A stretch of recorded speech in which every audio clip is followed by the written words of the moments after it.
The guest is Mr. Rip Patton, and the topic is the Freedom Rides. And of course, Mr. Patton is a participant in the Freedom Rides of May of 1961.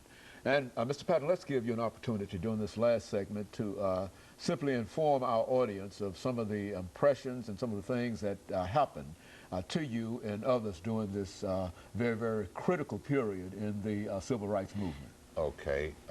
One of the things, I think, things that happened to the Nashville group, our first group that left, there were 10 people on that bus. One of the things that we have to realize is that there was danger there. They knew that. And they also knew that this was something that had to be done. And when on the Saturday morning, they departed from Birmingham to Montgomery. Now, as I stated earlier, the FBI has to know, so they had everybody made the phone calls to let the FBI know. Of course, they already knew with these people in jail. When the bus pulled into Montgomery, the students on the bus noticed that there were no people around the bus terminal, which was strange. There were photographers on the bus with the students. The photographers got off first. And when they got off, this is where this mob came from nowhere. They attacked the photographers and camera people first, broke up their equipment. Apparently, they didn't want the nation to see what was going on. And when the people on the bus saw this, this is when they started scattering, because they knew that this was going to be a bad day. There are some pictures that you've probably seen in Life magazine of John Lewis and Jim Swerve.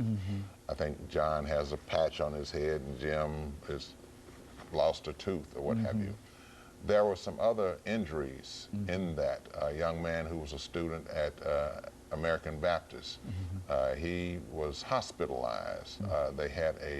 Someone had a long rod, steel rod, and he was on the ground. They was trying to push it through his ear. He's no longer with us. After that, he was never quite right. Again. There were a couple of students who got away in a taxi cab, so everybody just scattered. They were running.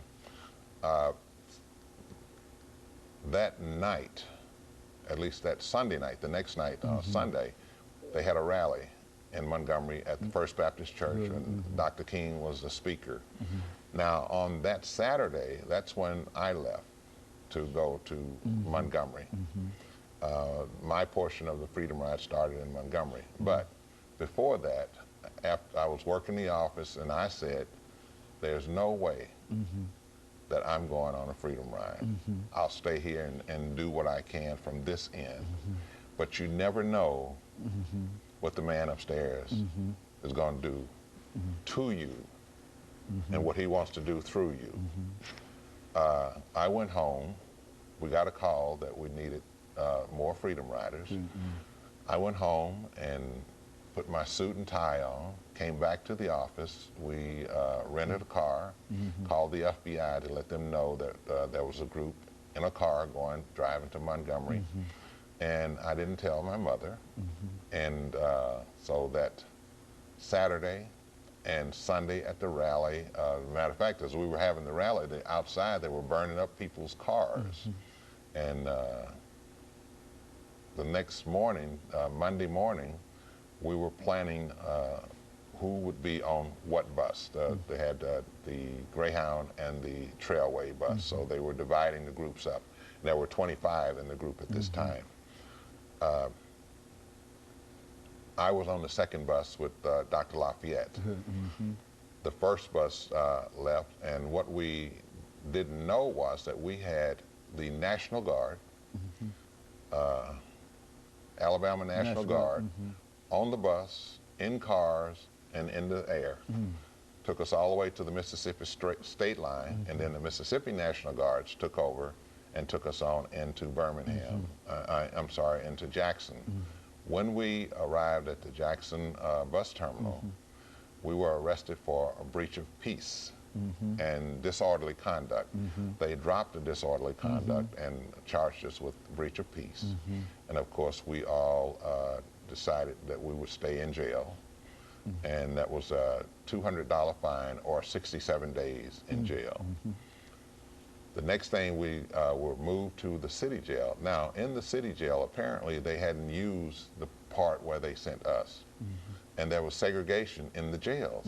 All the blacks were in one portion of the jail. We couldn't see any whites. The white males were in a separate place. The white females were in a separate place, and so were the black females. When we went into the jail cells, which had a day room, we had to actually clean it first because of the mold. Everything was green. And with the first group, whenever they would move us, they would move the first group. They filled up the city jails. They moved us to the county farm, which we stayed for maybe 2 days, brought us back to the city jail. And what was happening was they were making preparation to take us to Parchman, the state penitentiary, to minimum security. So after they did all the paperwork, they took us to Parchman. And that was quite a group that went to Parchman. One of the things I remember that was very shocking to me, that was there were quite a few hunger strikes that went on. In the prison? In the prison. Well, actually in the city jail. And some of the riders were so weak they couldn't walk. And when we were transferred to the state penitentiary and they were asked to get up and walk, well, the guards used cattle prods. And if you know anything about cattle prods, it's electric shock. They use that to get these people to move. And so while we were in the state penitentiary, we always sing. We'd love to sing, and they would try and stop us from singing. I remember the 4th of July. We were singing, and they said, we would take your toothbrush away from you if you don't stop singing. Well, one gentleman said, you can take my toothbrush, but you can't take my soul. We continued to sing. And the way to retaliate, they turned off the heat, turned off the air conditioning, and turned off the water in the cell. There were 2 of us per cell, a very small cell, not like the ones you see in the movie. I guess they have the larger cells in the movie so they can get the equipment in. But these cells were very small, 2 to a cell, and we could shower and shave. You had to shave. If you didn't have anything here at all, you still had to shave twice a week. And what we had to wear was like boxer shorts, and that was it. And that was made, that was that rough, raw cotton that they made these shorts out of. Well, now, being in Mississippi, and we've got about 2 minutes, let me get this in.